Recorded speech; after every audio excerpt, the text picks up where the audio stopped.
এখানে ফাঁসির মঞ্চে যখন ফাঁসি দেওয়া হয় কারো মাথা শিরত থেকে আলাদা হয় না। বঙ্গবন্ধুর ফিনে কোনো কথাই বলে নাই, ওরা নাকি মারছি না, কোনো কথা বলে নাই, না না বলে নাই। এরশাদ শিকদার কুখ্যাত ছিল নাকি, যখন ওনাকে ফাঁসি দিলাম তখন উনি দাঁড়ায় একটা কথা বলছিল যে আমার জীবনে আমি কোনো অন্যায় করি না, আমার জন্য দোয়া করি এইটুকু। আর বাংলা ভাই যে কথাটা বলছে সেটা ছিল উনার মনে অন্য কোনো কথা নাই, উনি খালি বলছিল যে মরার পরে যেন আমার ছবিটা না ওঠানো হয়। আমার তো কেউ নাই, বাড়ি নাই, ঘর নাই, কোথায় থাকবো তার কোনো ঠিকানা নাই, যেরকম সরকার আমাকে একটু থাকার ব্যবস্থা এবং চলার ব্যবস্থাটা করে দেয়। সালাউদ্দিন কাদের চৌধুরী তো অনেক বেশি কথা বলতো, দেখতাম সংসদের থেকে শুরু করে সমস্ত জায়গায়। তো সেই সময় কি সে চুপ ছিল নাকি আসলে কি চুপ থাকলেও তার বোঝার কি চেষ্টা করেছিলেন যে না, ওই সময় তো নিয়ে চুপচাপই ছিল মোটামুটি। কোনো কারণ হলো কি, দেখেন একটা মানুষ যত উচ্ছৃঙ্খলে হোক না কেন, যখন সে জানছে যে আমি আজকে চলে যাব দুনিয়ার থেকে, তখন তার মুখ দিয়া কোনো খারাপ ধরনের কথা বা অন্য কোনো কথা আসে না, চুপচাপই থাকে। হ্যাঁ, ওইটা এবং জেলখানা উনি উচ্ছৃঙ্খল ভাবে ব্যবহার করছে, কারা কর্মকর্তাদের সাথে উনি উচ্ছৃঙ্খল ব্যবহার করছে, কিন্তু যেদিন ফাঁসি হয়েছে এই দিন উনি কোনো উচ্ছৃঙ্খল ব্যাপারটা করে নাই। কারণ উনি বুঝতে পারছে যে এখানে তো উচ্ছৃঙ্খল করে আমার কোনো লাভ নেই, আমি থাকতে পারবো না দুনিয়াতে।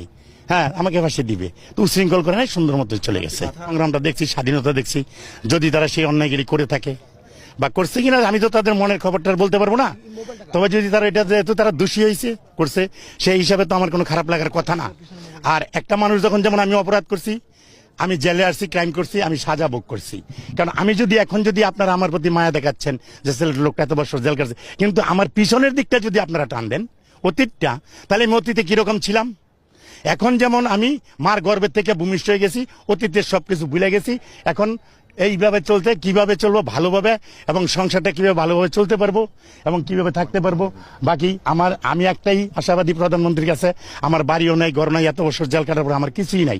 আমি যে এখন বাইরে যাবো, এই যে যাচ্ছি, আমি নিজের বাড়িতেও যাচ্ছি না, আমি আরেকজনের বাড়িতে গিয়ে উঠতেছি এখন, তাহলে আমি কি করে খাবো, কোথায় যাবো, কি করবো, আমারও কি সেই না।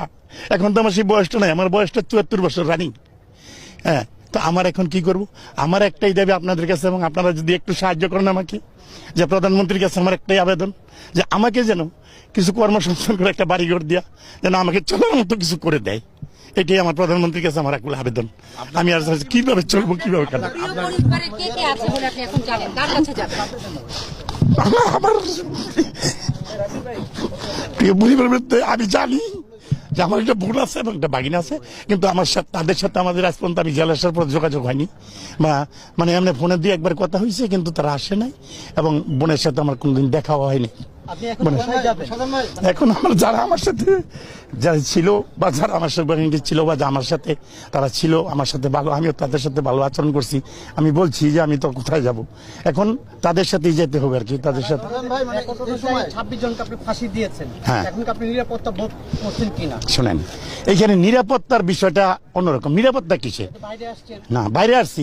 আপনারা যদি মনে হয়, আমি তো আপনাকে একটা কথাই বললাম যে এইখানে নিরাপত্তা কি, আমার হুকুমে তো সেটা করা হচ্ছে না, রাষ্ট্রের হুকুমে সেটা করা হচ্ছে। রাষ্ট্রের হুকুমে রাষ্ট্রকে যাই নিয়ন্ত্রিত করবো, বা যারা রাষ্ট্রটাকে নিয়ন্ত্রণ করে তারাই তো এই কাজটা করছে, তাই না? এটা তো আমার হুকুমে না। সর্বোপরি তো বললাম যে সর্বোপরি তাদের একটা ছিল কি, যে প্রেসিডেন্টের কাছে ক্ষমা ভিক্ষা চাওয়া, সেটাও তাদের করা হচ্ছে।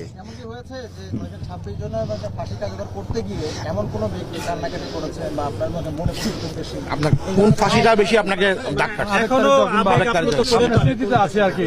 প্রতিটা ফাঁসিতেই কিছু না কিছু আবেগতাড়িত থাকে, কারণ আমার হাতে একটা লোক যাচ্ছে, তাকে দেখা, তাকে এইভাবে করা, বা আমার বেলা না যে এখানে যারা কাজ করছে আমার সাথে আরো 6-7 জন সহযোগী থাকে, ওরা করছে। তো প্রতিটা ফাঁসিতে একটা আবেগ থাকে, কারণ মানুষ যত অপরাধী করুক না কেন, যাই কিছু করুক না কেন, হ্যাঁ, মানুষের যখন মৃত্যু মুখে পতিত হয় তখন সবারই একটু না একটু মায়া লাগে। কিন্তু সেই মায়াটা আমি নয় করলাম, কোর্ট তো করবে না, আইন তো তাকে ক্ষমা করবে না, আমি না করলে আরেকজন তাকে দিবে। এখন যে আমি চলে আসছি, হ্যাঁ, এখন যাদের ফাঁসি হবে তাদেরকে দেওয়া হবে না। এখানে তো বিবেক এইটাই যে যদিও মায়ের লাগে তারপরও কাজটা করতে হচ্ছে আইনের, যেহেতু আমি কনভিক্টেড প্রিজনার হিসাবে আমাকে সেই কাজটা করতে হবে, যেহেতু আমি সাজাপ্রাপ্ত, আমি সরকারের কাছ থেকে রেয়াত নিচ্ছি, মার্কা নিতেছি না, এখন একটু ভালো লাগছে। আমরা জানি যে কুখ্যাত সন্ত্রাসী এরশাদ শিকদার এবং বাংলা ভাইয়ের ফাঁসি আপনি কার্যকর করেছেন। হ্যাঁ, করেছি। আপনি কেমন দেখছেন ফাঁসির সময়? তবে এরশাদ শিকদার কুখ্যাত ছিল নাকি, যখন ওনাকে ফাঁসি দিলাম তখন উনি দাঁড়ায় একটা কথা বলছিল যে আমার জীবনে আমি কোনো অন্যায় করি না, আমার জন্য দোয়া করেন এইটুকু। আর বাংলা ভাই যে কথাটা বলছে সেটা ছিল উনার মনে অন্য কোনো কথা নাই, উনি খালি বলছিল যে মরার পরে যেন আমার ছবিটা না ওঠানো হয়, এইটুকুই। আর অন্য কোনো কিছু আমি শুনি নাই বা দেখিনি। বঙ্গবন্ধুর খুনিরা বঙ্গবন্ধুর খুনিরা কোনো কথাই বলে নাই, ওরা নাকি মারছি না, কোনো কথা বলে নাই, না না বলে নাই।